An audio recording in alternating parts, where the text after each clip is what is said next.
In this week's episode of What If Obama Did That, we begin with Half Day Friday. The President of the United States punched out at the White House today at 2:24 p.m. when he boarded the helicopter that would take him to Air Force One for his first weekend vacation in Florida as president. No one at Fox News has commented on how lazy the president is, as they did virtually every time President Obama touched a golf club or a basketball. And no one at Fox News is complaining about the cost of round-tripping Air Force One to Florida for non-governmental purpose. And one of the most nagging critics of President Obama's use of personal time has been completely silenced by the Trump White House.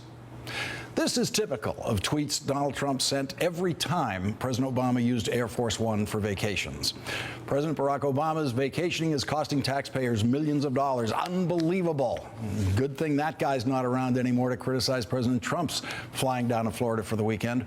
And in other What If Obama Did That news, it has been revealed that not only did the White House issue a statement on Holocaust Remembrance Day that did not mention Jews being exterminated by Hitler, but according to Politico, the State Department wrote a statement that day that did specifically commemorate Jewish victims, and that statement was blocked by the Trump White House.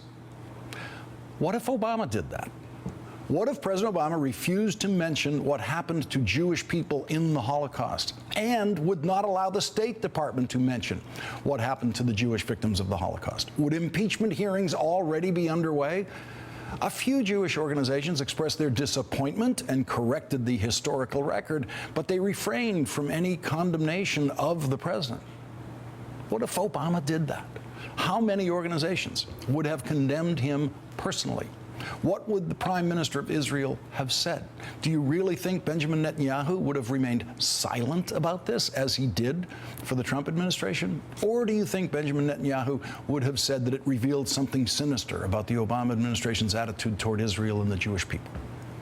The American Israel Public Affairs Committee, AIPAC, pretends to be nonpartisan, but they swooned for candidate Donald Trump when he appeared at their national conference last year. AIPAC did not condemn the president for neglecting, and now it turns out refusing to mention Jewish suffering in the Holocaust. But today, AIPAC did release this statement praising the president's new sanctions against Iran. AIPAC applauds the Trump administration's announcement today sanctioning an additional 13 individuals and 12 entities for their support of Iran's malign activities. The Trump administration claims that the new sanctions target 25 individuals and entities associated with Iran's ballistic missile program. And at the end of the leakiest first 2 weeks of a presidency, some pharmaceutical company CEOs revealed today that in their private meeting with the president, he seemed to reverse his campaign pledges about controlling drug prices. If we negotiated the price of drugs, we would save $300 billion a year, okay? No, think of that. And we don't do it. You know why? Because the senators and the congressmen and all these people get campaign contributions from the pharmaceutical companies. With me, I don't get anything. We're going out to bid, folks, believe me. The Washington Post reports today that the CEOs attending that private meeting with the president this week say that the president did not say a word about trying to control drug prices.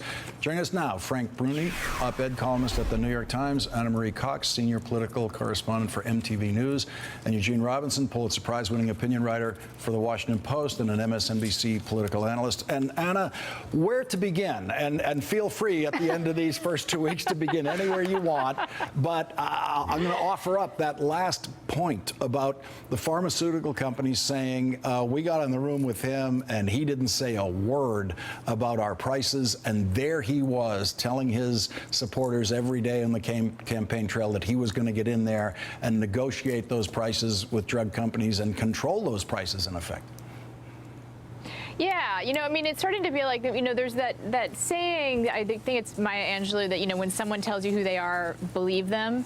And we've seen that with Trump, right? Like a lot of what's happened, some of the stuff that we were told not to take literally, just seriously, I can't remember what the divide was, he's gone ahead and done. But it seems like basically if anything he wanted to do that sounded remotely appealing, to people on the other side of the political spectrum, it seems like that's the stuff he's not going to do. Anything that's horrifying, he will do. And I did come up with some stuff that you didn't mention. I don't think you mentioned the botched raid in Yemen, which was. And that's, you know what, let's just say that tragedies happen and that we don't really know exactly what happened there. What's astounding about that raid is the decision to do it was made over dinner with political consultants in the room. Can you imagine, to go back to your question about what if Obama had done it, if Obama had made a decision about a military raid with Axelrod and Valerie Jarrett weighing in? I don't think, you know, I believe we would probably have some hearings on that. Yeah, and Gene Robinson, to continue the what if Obama did that, tonight apparently we're learning that the video released that was supposed to be this raid was actually video from another raid 10 years before. And I mean, we could easily do the hour with what if Obama did that. Yeah, what if Obama did any of this stuff, Lawrence? You know, look, I think the contrast between the way President Obama and other presidents were viewed and the way this president is viewed is going to emerge. It's going to dawn on people and sink in, I think, with time. But in terms of the first 2 weeks, you kind of have to pick greatest hits, right? I mean, there's obviously or ungreatest hits. There's obviously the Muslim travel ban and refugee ban, which was just an amazing affront to our values, I thought. There was the prayer for Arnold Schwarzenegger's ratings at the National Prayer Breakfast. Remember that?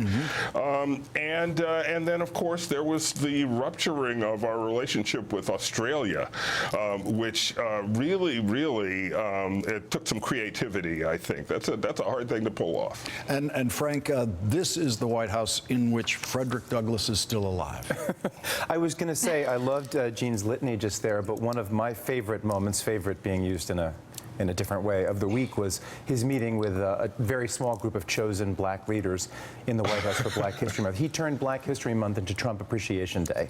And he sat there, and rather than doing what you would expect and paying tribute to the struggles and hardships of black Americans through time, he talked about his own struggles, his own hardships, what he deals with in terms of quote-unquote fake news, biased journalism. I mean, a mention of Martin Luther King Jr. immediately became a story about how Trump had been victimized by erroneous and quickly corrected news reports that a King bust had been removed from the Oval Office. And what I continue to be absolutely mesmerized and appalled by is that the degree of self-congratulation, the magnitude of self-congratulation that existed on the campaign trail has migrated totally into the Trump administration. And we're looking at and listening to a president every day who does nothing so energetically as praise himself. And it changes one's entire view of the presidency, and I think it really undercuts the moral authority of the office. Gene, you're grown. Anna, I think we have to go to Gene Robinson's groan. When Frank talked about the president meeting with these so-called leaders. Go ahead, Gene. That was, what could you say about it, Lawrence? You can just groan. If you want to leave it on the groan, Gene, that's okay. Right. Frank said it eloquently. It was amazing.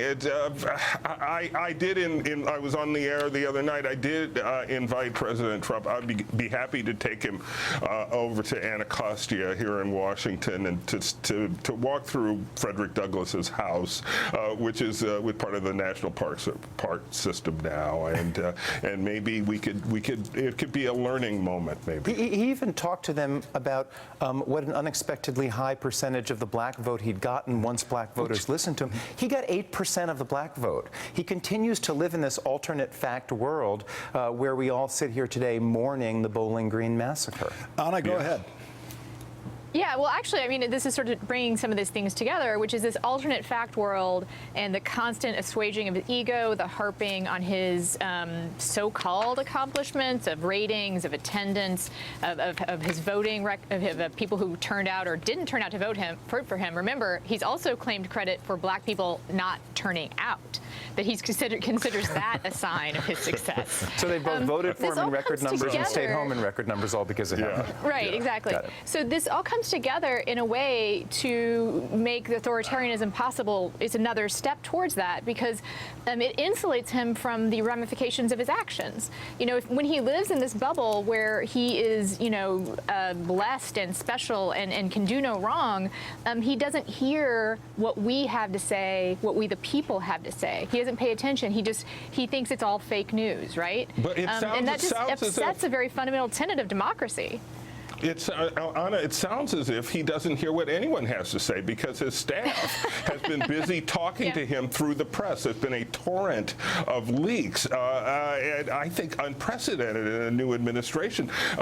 All these stories sourced to senior administration officials just kind of trashing the way this White House is operating and the way this president is operating. The leaks are really fascinating because we're just 2 weeks in, and that is a measure of the internal dissent. And the first 2 weeks are normally the most leak-free leaks of a president's life. Right, but this is a completely disorganized, chaotic operation, and I think it's only going to become more so, and it's going to really undercut everything they try to do. But that the people closest to Trump have that much doubt about him and that much of an interest in undercutting him by leaking to the media, that's a very, very scary sign. So the leaks are an astonishing thing to see in the first couple of weeks, and also the job approval numbers are just astonishing. There's a new CNN poll tonight saying 64% disapprove on job approval, 32% approve. The travel ban, 67% disapprove, 33% approve.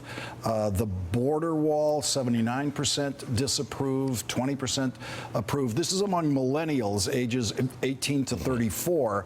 That's the most extreme disapproval he's getting, and we see that disapproval in the streets. But the other overall numbers are also net negative all the way through these polls.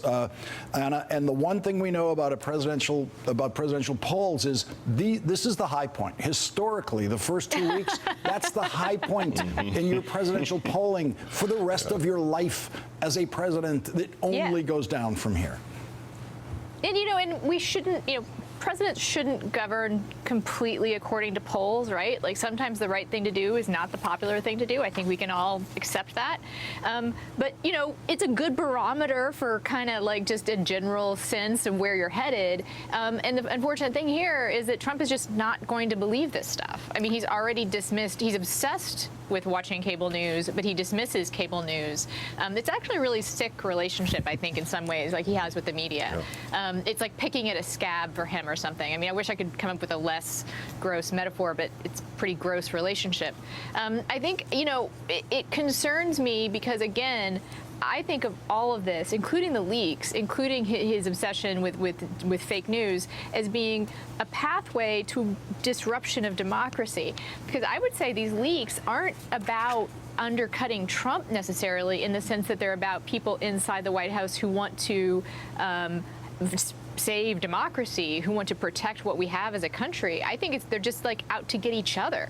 Like this is just a sort of Lord of the Flies situation, which isn't going to help anyone. It's neither going to help Trump do what he wants to do, and it's not going to help us as a country kind of prevent Trump from doing what he wants to do in a democratic sense. And Frank, Politico is reporting tonight that in a speech this week in Arizona, Bill O'Reilly is leaking some of his personal communication with Donald Trump, including him telling Donald Trump that he believes that they're going to try to impeach him. And we also learned in that speech that Bill O'Reilly used to call him Mr. Potato Head and now has to call him Mr. President. And it sounds like O'Reilly resents that switch.